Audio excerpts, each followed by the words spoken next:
Kilometre तक प्रचारित करना जो सैनी भोग लाएगा उसे डॉक्टर ऋषि के 1 करोड़ रुपया इनाम दे। যে কেউ সায়নী ঘোষের মাথা কেটে আনতে পারলে তাকে দেয়া হবে 1 কোটি রুপি পুরস্কার।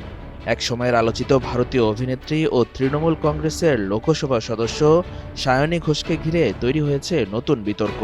তার মাথার দাম 1 কোটি রুপি ঘোষণা করে চাঞ্চল্যকর মন্তব্য করেছেন ভারতের উত্তরপ্রদেশের বুলন্দশহর জেলার সিকান্দারবাদের এক বিজেপি পৌর চেয়ারম্যান।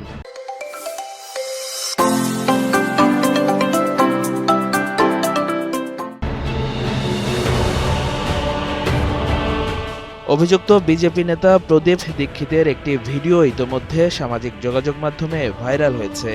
সেই ভিডিওতে তাকে বলতে দেখা যায়, যে কেউ সায়নী ঘোষের মাথা কেটে আনতে পারলে তাকে দেয়া হবে 1 কোটি রুপি পুরস্কার। এই ঘোষণাকে কেন্দ্র করে ভারত জুড়ে শুরু হয়েছে তীব্র সমালোচনা ও রাজনৈতিক বিতর্ক। জানা গেছে, পুরনো একটি সামাজিক যোগাযোগ মাধ্যম পোস্টকে কেন্দ্র করেই এই হুমকি।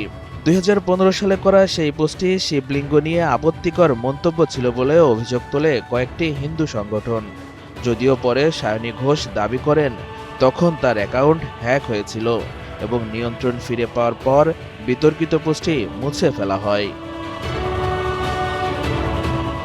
এদিকে ভাইরাল ভিডিও নিয়ে এবার মুখ খুলেছেন সায়নী নিজেই। নিজের সোশ্যাল মিডিয়ায় তিনি লেখেন, আমার মাথা কেটে আনতে 1 কোটি রুপি পুরস্কার ঘোষণা করা হয়েছে। এমন প্রকাশ্য হুমকি আমি দেখে বিস্মিত। এ সময় তিনি ভারতের প্রধানমন্ত্রী নরেন্দ্র মোদী, স্বরাষ্ট্রমন্ত্রী অমিত শাহ, বিজেপি সভাপতি এবং লোকসভার স্পিকারকে ট্যাগ করে প্রশ্ন তোলেন, নতুন ভারতে এটাই কি নারী শক্তি বন্দনার উদাহরণ?